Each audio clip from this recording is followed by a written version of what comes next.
going to first mix our resin. We have 1 part resin and 1 part hardener. Actually, the easiest way to do it is just to pour 2 whole bottles in, and then you don't have to even worry about measuring it. So then we're gonna mix the resin.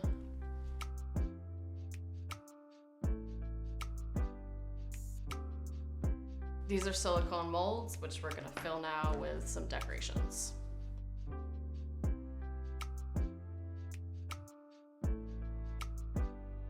And you can kind of play with arranging the elements where you want them to be.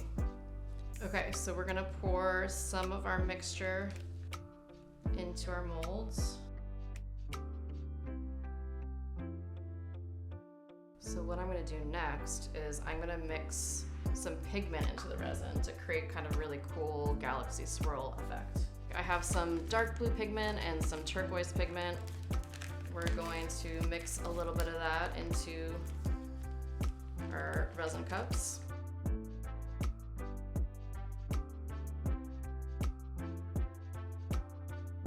Then I'm gonna pour a little bit of the resin into the cup with the pigment.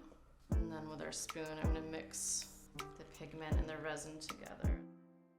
Now for the cool part. We're gonna pour a little bit of the light blue in here. And now some of the darker blue.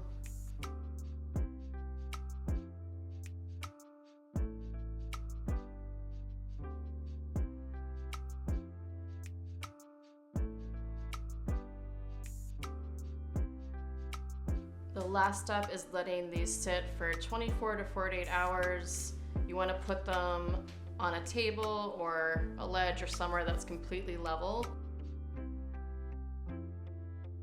These resin coasters are a really fun way to entertain your guests for a craft night, and there's so many different cool designs you can do with flowers, pigments. Check out my other tutorial videos on my YouTube channel and be sure to subscribe.